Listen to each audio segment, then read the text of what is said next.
نحمده ونصلي على رسوله الكريم أما بعد فأعوذ بالله السميع العليم من الشيطان الرجيم من همزه ونفخه ونفسه بسم الله الرحمن الرحيم ربي اشرح لي صدري ويسر لي أمري واحلل عقدة من لساني يفقه قولي ربنا لا تزغ قلوبنا بعد إذ هديتنا وهب لنا من لدنك رحمة إنك أنت الوهاب ربنا ظلمنا أنفسنا وإن لم تغفر لنا وترحمنا لنكونن من الخاسرين اللهم لا سهل إلا ما جعلته سهلا وأنت تجعل الحسن إذا شئت سهلا ربي أني مغلوب فانتصر اللهم أحسن عاقبتنا في الأمور كلها وأجرنا من خزي الدنيا وعذاب الآخرة آمین یا رب العالمین۔ حسن قرآن، اگر آپ لوگوں نے کل کا سیشن اٹینڈ کیا ہو تو وہ تھا تعمیر اخلاق۔ اس میں اگر بنیادی اخلاقیات کی بات کی جائے جو کی بھی تھی کل، تو اس میں ہم نے دیکھا تھا کہ ہمارا پہلا تعلق کس سے اچھا ہونا چاہیے؟ اللہ سے۔ اللہ سے اخلاق اچھا ہوگا تو مخلوق سے اچھا ہوگا نا۔ یہ کیسے ہو سکتا ہے کہ ایک بندہ اللہ کا وفادار نہیں ہے تو مخلوق کا وفادار ہے؟ ایسے نہیں ہوتا۔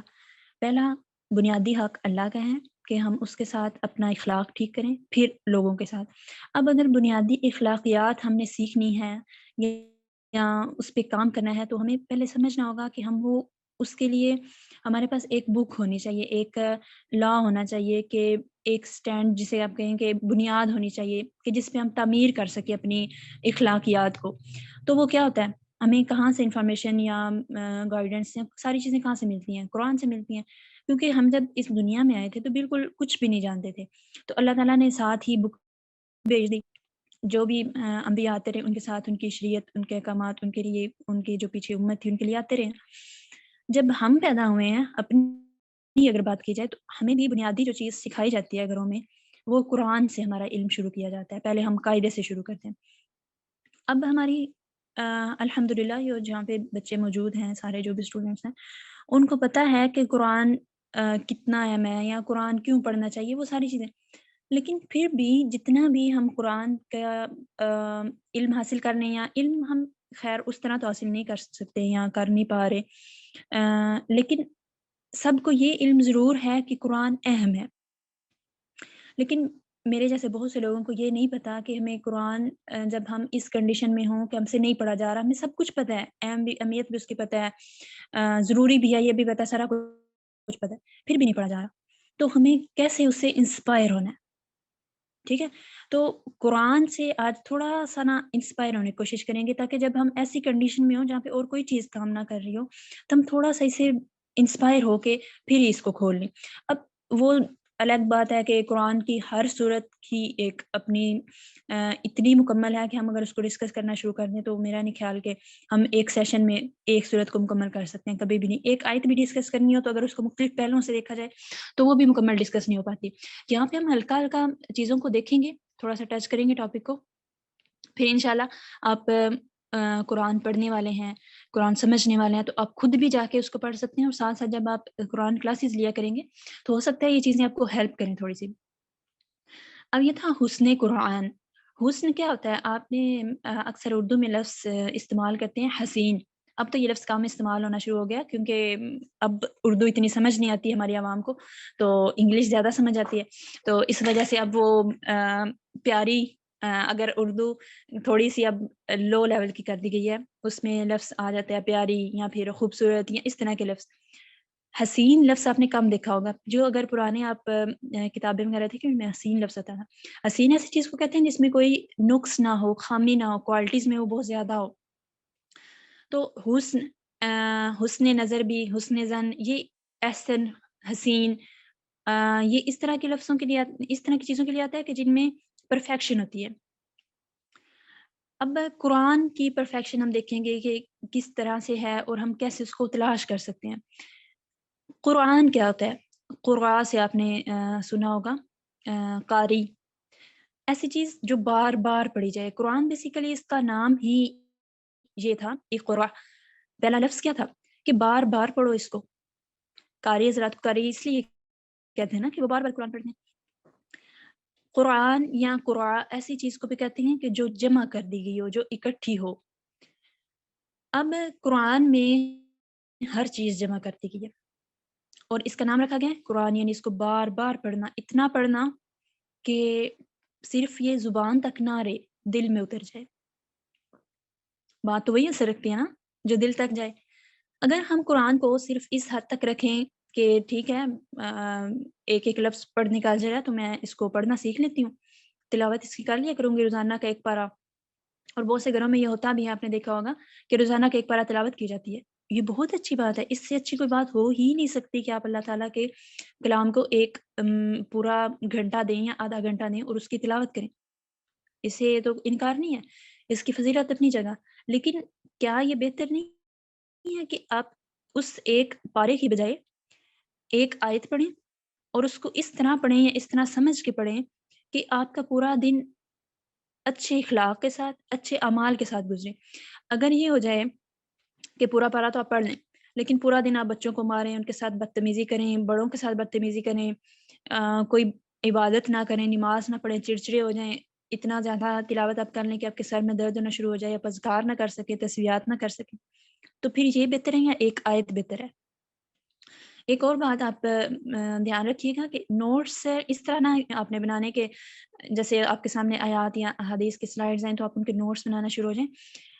اگر وہ آپ بنانے لگ جائیں گے تو بات جو آپ کو سمجھ آنی چاہیے وہ نہیں سمجھ آئے گی، آپ کو بعد میں سلائڈز دے دی جائیں گی، نوٹس بنا لیجیے گا۔ فی الحال آپ نے کیا کرنا ہے، صرف غور سے سن کے اپنے لیے کویسچنز لکھنے ہیں۔ کوشش کیجیے گا کہ اگر آپ کویسچن اپنے شیئر کر سکیں تو ضرور کریں، تاکہ جو نہیں لکھ سکیں گے یا جو اس ٹائم تھوڑے سے بیزی ہوتے ہیں، صرف سن سکتے ہیں لکھ نہیں سکتے، ان کی مدد ہو جائے۔ اپنے کویسچن اس طرح کے آپ نے بنانے ہیں کہ جیسے آپ کو ابھی ان کے جواب نہیں ملیں گے، اپنی ذات میں سے سوال بنائیں اور کچھ عرصے بعد یا کچھ دنوں بعد، نہیں ہو سکتا آج شام کو آپ کو کسی ایک سوال کا جواب مل جائے۔ یہاں پہ یہ سوچیں کہ میں جو قرآن پڑھتی ہوں اس میں کس حد تک وہ مجھے سمجھ آتا ہے۔ ٹھیک ہے، سمجھ آنا ضروری ہے نا، کیونکہ ایک خالی عربی پڑھتے جانا ہمیں سمجھ نہیں آتا اور نہ ہی ہمارے اثر کرتا ہے۔ وہ جو کہتے ہیں نا کہ قرآن دلوں کا سکون ہے یا اللہ تعالیٰ کے ذکر میں ہی اطمینان ہے، بہت سے آیات آپ کو ملیں گی۔ وہ یہ ضرور ہوتا ہے کہ آپ قرآن کی تلاوت کرتے ہیں تو آپ کے دل کا بوجھ کم ہو جاتا ہے یا اداسی کم ہو جاتی ہے، لیکن اگر آپ کو سکینت چاہیے نا، وہ جو ہوتا ہے کہ بالکل بندہ ریلیکس ہو جاتا ہے یا مسئلے کا حل مل جاتا ہے، وہ آپ کو تب ہی مل سکتا ہے اگر آپ قرآن کو تفسیر کے ساتھ یا سمجھ کے پڑھ دیں۔ اگر قرآن کی بات کریں کہ ہمیں بھولتا ہے یا ہم یہ بار بار کہتے ہیں نا کہ میں یاد نہیں کر سکتی، حفظ نہیں کر سکتی، یا میں کوئی اگر کام مطلب آیات یا دعائیں یاد کرتی ہوں تو مجھے بھول جاتی، تو اللہ کے نبی نے کہا نا کہ اگر کوئی تم میں سے بھول جائے نا، یعنی یہ کہ میں فلاں فلاں آیت بھول گیا ہوں، تو وہ یہ نہ سوچے کہ وہ بھول گیا ہے، بلکہ اسے بھلوا دیا گیا ہے۔ ریزن کیا بنی تھی؟ ریزن اس کی یہ ہے کہ ہم قرآن کو بار بار نہیں پڑھتے۔ جب اس کا نام ہے بار بار پڑھنا تو ہم ایک دن پڑھ کے اگر کہے کہ مہینے بعد میں اس دعا کو پڑھوں گی یا مہینے بعد میں اس سورت کو دہراؤں گی، تو یہ نہیں ہوتا، تجدید کرنی ہوتی ہے، بار بار اس کو دہرانا ہوتا ہے۔ کیونکہ جیسے ایک اونٹ اگر اس کی رسی کھلی چھوڑے نا تو وہ بھاگ جاتا ہے، ایسے ہی اگر قرآن کو بار بار نہیں پڑھیں گے تو وہ ہمیں بھول جائے گا۔ اگر آپ کوئی چیز یاد کرتے ہیں، آیت یاد کرتے ہیں یا دعا یاد کرتے ہیں تو اس کو بار بار دہرایا کریں۔ اگر کوئی آیت یاد کی ہے، یعنی سورت کوئی حفظ کیا یا کسی نے حفظ شروع کیا، تو وہ یہ نہ کہ میں یہ پارا فلاں دن پڑھوں گی فلاں دن پڑھوں گی، بلکہ وہ جتنا اس نے کر لیا نا، اگر زیادہ کر لیا پھر تو چلیں 2 دن کا مارجن مل جاتا ہے، اور زیادہ کر لیا وہ آپ نے تو بار بار ریپیٹ کرنے کی وجہ سے وہ آپ کو بھولتا نہیں۔ لیکن اگر کسی نے شروع کیا ہے 1-2 پارے میں یا کچھ صورتیں ہوئی ہیں، تو اسے چاہیے کہ وہ اپنی نمازوں میں قرآن پڑھے۔ نماز میں تلاوت کرنے کا کہا گیا نا، تو ہر نماز میں اپنی صورتیں ڈیوائڈ کر لے کہ میں نے فلاں نماز میں اتنی صورتیں پڑھنی ہیں، فلاں نماز میں اتنی صورتیں پڑھنی ہیں۔ پورے دن میں اپنا وہ ریوائز کریں جو آپ نے پڑھا ہوا ہے۔ اگر آپ ایک دن بھی ریوائز نہیں کریں گے تو دوسرے دن آپ کی اس میں سے غلطیاں نکلیں گی، اس لیے جپس والے بچے ہیں نا، ان کا روزانہ پیچھے سے سنا جاتا ہے تاکہ وہ بار بار اس کو دہرایا جائے۔ اس طرح اگر آیت بھول سکتی ہے تو عمل بھی بھول سکتا ہے۔ جب تک عمل عادت نہیں بن جاتا اس کو چھوڑنا نہیں۔ اگر آپ کو آپ عمل کرنا چاہ رہے ہیں تہجد پہ، آپ چاہتے ہیں کہ میں تہجد پڑھوں، وہ اس طرح یا اس لیول تک نہیں پہنچ، عادت نہیں بن سکتی جب تک آپ اس کو روزانہ نہیں کریں گے۔ اگر آپ کہیں کہ ہفتے میں ایک دن میں نے تہجد پڑھنی ہے، پہلے وہ ہفتے میں ایک دن آپ پڑھیں گے، آہستہ آہستہ چھوٹتی جائے گی، پھر مہینے میں ایک دفعہ پڑھیں گے، پھر چھوٹتی جائے گی، پھر سال میں ایک دفعہ پڑھیں گے، پھر وہ صرف رمضان تک رہ جائے گی۔ تو عمل کو بھی بار بار ریپیٹ کریں گے تو وہ عادت بنے گی، اور جب عادت بن جاتی ہے تو پھر وہ نہیں چھوٹتی۔ پھر آپ کو فکر مند ہونے کی ضرورت نہیں ہوگی کہ میری نمازیں کیوں چھوٹ جاتی ہیں، میری تلاوت کیوں چھوٹ جاتی ہے، میری قرآن کلاسز چھوٹ جاتی ہیں مختلف، میں جھوٹ بولنا نہیں چھوڑ سکتی، یعنی ایسی چیزیں۔ تو شروع میں کانشیسلی کوشش کرنی پڑتی ہے عمل کی، خود پہ تھوڑی سختی کریں یا کسی کو نگران بنائیں اپنے اوپر، یا کچھ بھی کریں، کوئی سختی کریں اپنے اوپر، یا اپنے لیے کوئی سزا رکھ لیں، یا آپ کو پتہ ہے کہ فلاں بندے سے آپ ڈرتے ہیں تو اسے اپنا نگران بنائیں اور اسے کہیں کہ آپ کو سزا دے۔ جب وہ عمل عادت بن جائے گا پھر مشکل نہیں ہوگا۔ ایسے ہی قرآن کی مختلف آیات آپ پڑھتے ہیں اور پھر اس ڈپریشن میں کچھ لوگ آ جاتے ہیں، چھوڑ دیتے ہیں قرآن کو کہ جب میں نے عمل نہیں کرنا تو میں اس کو پڑھ کیوں رہی ہوں۔ دیکھیں عمل ایک دن میں نہیں آتا۔ قرآن اگر ایک دن میں سمجھ آتا ہوتا تو عربی جو جن عربوں پہ یہ نازل ہوا تھا، عربی میں عربی زبان میں قرآن تھا تو اللہ تعالیٰ نے ایک دن میں نازل کر دینا تھا، ان کو تو فوراً سمجھ بھی آ جانا تھا نا۔ چلیں ہماری سمجھ آتی ہے کہ ہمیں عربی نہیں آتی، ہمیں چیزوں کو سمجھنے میں ٹائم لگتا ہے، تو چلیں ہمیں کچھ سال دے دیے جائیں یا ایک سال دے دیا جائے کہ چلو آپ پہلے عربی سیکھو پھر قرآن پڑھو۔ انہیں تو سارا کچھ سمجھ آتا نا، پھر کیوں اتنے لمبے عرصے تک قرآن نازل ہوتا رہا؟ کیونکہ عمل میں بھی تو لانا تھا نا۔ یا ایک دم اگر آپ کوئی چیز شروع کرتے ہیں تو وہ آپ اس کو کچھ دن کرتے ہیں پھر اس کو بھول جاتے ہیں، اور اللہ کے نبی نے کہا نا کہ وہ عمل زیادہ پسندیدہ ہے جو بے شک تھوڑا ہو لیکن استقامت کے ساتھ ہو۔ تو اپنے ہر عمل کو بے شک زیادہ ٹائم دیں، چاہے آپ پورا مہینہ کسی ایک عمل پہ لگا دیں، لیکن اس کو تب تک آپ نے پیچھے نہیں ہٹنا جب تک وہ آپ کی عادت نہیں بن جاتا۔ نماز یا قرآن کی کلاسز یہ سب سے ابھی جو کلاس میں بچے ہیں یا ہم لوگ ہیں، ہمارا کیا ہوتا ہے کہ یہ بنیادی ایشو ہوتا ہے، ہماری نمازیں قضا ہو جاتی ہیں، پھر ہم اس چیز میں پڑ جاتے ہیں کہ دیکھو میں قرآن بھی پڑھتی ہوں، قرآن اسٹوڈنٹ بھی ہوں، پھر بھی میری نمازیں قضا ہو جاتی ہیں، میں کیا کروں، مجھے سمجھ نہیں آتی۔ پھر ہم یہ کہتے ہیں کہ میری قرآن کلاسز رہ جاتی ہیں، میں جتنی بھی کوشش کروں میری آنکھ نہیں کھلتی۔ ایسے نہیں ہوتا کیونکہ ہماری عادت نہیں ہے۔ جو اسٹوڈنٹ سب سے پہلے کلاس جوائن کرتے ہیں، اگر آپ کو بتاؤں تو وہ اسٹوڈنٹس پچھلے 2 سال سے یا 1.5 سال سے قرآن کے ساتھ جڑے ہوئے ہیں، تو وہ ہر روز اٹھ کے ان کی عادت بن گئی ہے۔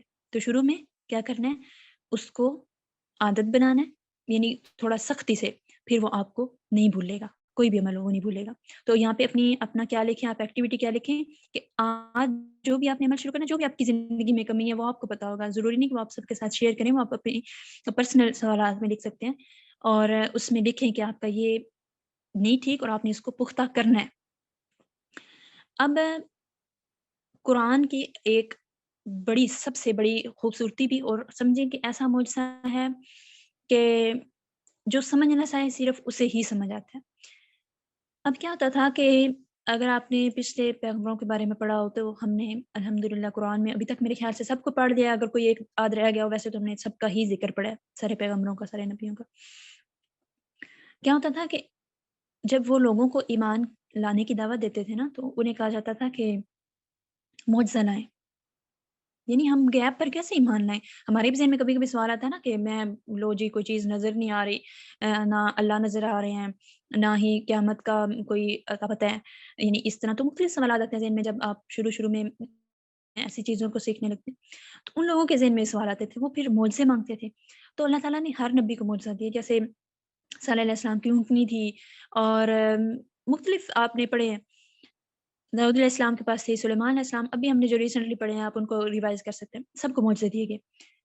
جب اللہ کے نبی یعنی محمد صلی اللہ علیہ وآلہ وسلم کی باری آئی، ایک اور کریکشن کیجئے گا، یا تو آپ کہا کریں نبی کریم، یعنی سب کو پتا چلا کس کی بات کر رہے ہیں، یا محمد، ٹھیک ہے، نبی محمد، لیکن اگر آپ نے صلی اللہ علیہ وآلہ وسلم کہنا ہے تو پورا کہیں، صلی اللہ علیہ وسلم، صلی اللہ علیہ وسلم، یہ نہ درود ہوتا ہے، اور میرے خیال سے تو یہ ہم غلط کر دیتے ہیں الفاظ کو، تو یہ ہم نے ضرور اپنی کریکشن کرنی ہے، کوئی بھی حدیث پڑھتے وقت یا کوئی بھی بات کرتے وقت یہ خیال رکھنا ہے۔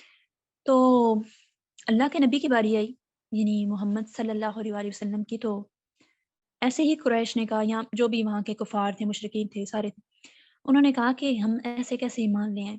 خاص طور پہ جو یہود تھے ان کا اختلاف تھا. وہ کہتے تھے کہ معجزہ لائیں. وہ کہتے تھے جو ہمارے بنی اسرائیل میں نبی آتے تھے وہ تو معجزہ لے کے آتے تھے، تو آپ بھی معجزہ لائیں تو ہم آپ پہ ایمان لائیں گے. وہ مختلف معجزات اس ٹائم پہ انہیں دکھائے بھی گئے چھوٹے چھوٹے، یا لیکن وہ ظاہر ایمان نہیں لا رہے تھے. تو قرآن معجزہ ہے. اگر وہ سمجھتے تو یہ وہی جو قرآن آتی رہی اتنا لمبا عرصہ استقامت کے ساتھ، یہ ایک معجزہ تھا. اب اس کا معجزہ کیا ہے؟ دیکھیں، کبھی بھی آپ نے یہ نہیں دیکھا ہوگا کہ ایک لمبے عرصے تک ایک سلیبس چلتا ہو، یعنی کچھ عرصہ چلتا ہے، آپ سمجھ لیں زیادہ سے زیادہ چلا 50 سال چل. 50 سال کے بعد کیا ہوتا ہے کہ وہ سلیبس چینج کر دیا جاتا ہے، کیونکہ ہمارا جو ماحول ہوتا ہے، یا جو ہمارے ان دنوں سچویشن ہوتی ہے، یا جو دنیا میں چینجنگز آ چکی ہوتی ہیں، ان کی وجہ سے سلیبس چینج کر دیا جاتا ہے. لیکن قرآن کا کبھی آپ نے دیکھا کوئی حرف بھی چینج ہوا ہو؟ اس کی ریزن یہ ہے کہ یہ ہر زمانے کے لیے ہے.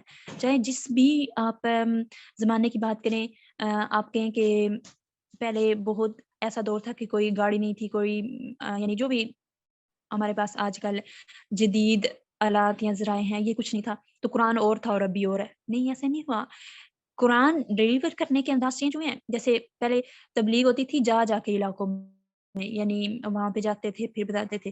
پھر آہستہ آہستہ چینجنگ ہوئی، لوگ خود مدرسوں میں جانا شروع ہو گئے، آنا شروع ہو گئے. پھر اس کے بعد تھوڑی اور چینجنگ ہوئی، آن لائن کلاسز آ گئی. اب اس سے آگے بھی چینجنگ ہو سکتی ہے، پتہ نہیں ہے وہ کیا ہوگی. ہمارے زمانے کی تو یہی ہے نا کہ آن لائن. اب قرآن کا معجزہ یہ ہے کہ یہ نہ بدلا ہے نہ بدلے گا انشاءاللہ قیامت تک. اور ہوگا کیا کہ جتنے بھی لوگ آئیں گے وہ اگر اپنی پرابلمس یا اپنے سوال لے کے آئیں گے تو قرآن میں ان کے لیے جواب موجود ہوگا. اب آپ دیکھیں، ہم روزانہ قرآن پڑھتے ہیں. اللہ تعالیٰ کے نبی کو تو نہیں پتا تھا، یا اللہ تعالیٰ کو تو اس ٹائم مطلب یہ نہیں تھا کہ ہمارے لیے ہماری ٹینشنز یہ ہیں یا یہ پرابلم ہوگی یا یہ ساری سچویشن. اس کے باوجود جب ہم قرآن پڑھتے ہیں تو اس میں ہمارے مسائل کا حل ہوتا ہے. یہ ایک معجزہ ہے، ایسے عموماً نہیں ہوتا، کوئی کسی بھی کتاب میں نہیں ہوتا، لیکن قرآن میں ہو رہا ہے. تو کیا ہوگا کہ اب دیکھیں، اللہ کے نبی سب سے آخری نبی، اس کے بعد کیا ہوا، اس ٹائم سے لے کر ابھی تک قرآن چل رہا ہے. اور ابھی سے لے کر قیامت تک ہمیں نہیں پتا کل آنی ہے، آج آنی ہے، کس دن آنی ہے، نہیں پتا. قیامت تک یہ چلتا رہے گا. ٹھیک ہے، اب قیامت تک چلے گا تو لوگ ایمان بھی لائیں گے. اسی وجہ سے تو قیامت کے دن جو امت محمدی ہوگی، نبی کریم صلی اللہ علیہ وآلہ وسلم کی امت ہوگی، وہ سب سے زیادہ ہوگی. کیونکہ جو پچھلے معجزے تھے، وہ جب لوگ ایمان نہیں لاتے تھے وہ معجزہ بھی ختم ہوتا تھا، یعنی ایک ٹائم کے لیے انہیں دکھایا جاتا تھا، پھر وہ ختم ہوتا تھا، وہ امتیں بھی ختم ہو جاتی. لیکن یہ ایسا معجزہ ہے جو قیامت تک چلے گا. جو روزانہ دیکھنا چاہتا ہے وہ روزانہ دیکھے، اسے نظر آئے گا اس میں معجزہ. تو قرآن میں حسن ہے نا، یہ اس کا حسن ہے، پرفیکشن ہے اس کی، کہ یہ ختم نہیں ہوگا. تو اس لیے قیامت کے دن اللہ کے نبی کے پاس جو ان کی امت ہوگی وہ زیادہ ہوگی دوسرے پیغمبروں کی نسبت. تو اب یہ اگر ہم وہاں پہ زیادہ ہوں گے لیکن ہم عمل میں صفر ہوں گے تو کوئی فائدہ نہیں ہے. نام کا مسلمان ہونا، مسلمان اور مومن میں بڑا فرق ہے. یہ ہماری قسمت ہے کہ ہم ابھی تک قلب مومن نہیں کر سکے. اللہ تعالیٰ کی اس میں یقیناً کوئی نہ کوئی بہتری یا حکمت ہوگی، اس میں ہم انشاءاللہ ڈیفائن کریں گے کہ مومن کیا ہوتا ہے. تو مسلمان اور مومن میں فرق ہے. مسلمان کلمہ پڑھ کے یا آپ یہ مان کے کہ ٹھیک ہے اللہ ہے نبی ہے ہو سکتے ہیں، مومن نہیں ہو سکتے. تو قیامت کے دن صرف مسلمان ہونا ہمیں نہیں بچائے گا. اعمال کی درستگی، عمل وہ زیادہ ضروری ہوگا. تو اگر اللہ کے نبی کے پیچھے ہم وہاں پہ یا ایک سائڈ پہ کھڑے ہوں گے، ہاں جی یہ آخری امت ہے، لیکن اعمال کچھ نہیں ہوں گے، قرآن پہ عمل نہیں ہوگا تو فائدہ نہیں ہوگا. کتنی بےزتی کی بات ہے کہ ایک آپ نے دیکھا ہوگا کہ کچھ کم جو لوگ ہیں وہ اگر ایمان نہیں لاتے تو اتنا مسئلہ نہیں بنتا، لیکن اگر کثیر تعداد ایمان نہیں لاتی تو کتنی بےزتی کی بات ہوتی ہے. تو ہم میں سے ہر فرد اہم ہے، کیونکہ ہم میں سے ہر فرد محمد صلی اللہ علیہ وسلم کا امتی ہے. تو ہمارا ہر عمل اہم ہوگا اس دن. ہو سکتا ہے کہ ہمارے ایک عمل کی وجہ سے ہمارے آس پاس کے کچھ لوگ عمل کر لیں، ان کی وجہ سے کچھ اور لوگ عمل کر لیں، ایک دوسرے سے انسپائر ہوتے جائیں، قرآن پڑھتے جائیں، اس کو دیکھتے جائیں، معجزے پہ ایمان لاتے جائیں، اور قیامت کے دن ہم ایک کثیر تعداد میں ہوں۔ تو اس میں سے ہمیں کیا سمجھ آتی ہے؟ ابھی تک جو ہم نے دیکھا ہے کہ ہم نے اپنے عمل پہ فوکس کرنا ہے۔ تو آپ نے اپنی لکھی ہے ایکٹیویٹیز؟ آپ کے پاس 2 منٹ ہیں، 2 منٹ میں ابھی تک جو چیزیں آپ کو سمجھ آئی ہیں وہ لکھیں، کیونکہ جب آپ سن بھی رہے ہوتے ہیں ساتھ میں لکھ بھی رہے ہوتے ہیں تو فوکس نہیں ہوتا۔ تو آپ کے پاس 2 منٹ ہیں، آپ اس میں جلدی سے لکھنے کی کوشش کریں جو آپ لکھنا چاہ رہے ہیں، پھر ہم انشاءاللہ اگین اس کو پڑھتے ہیں۔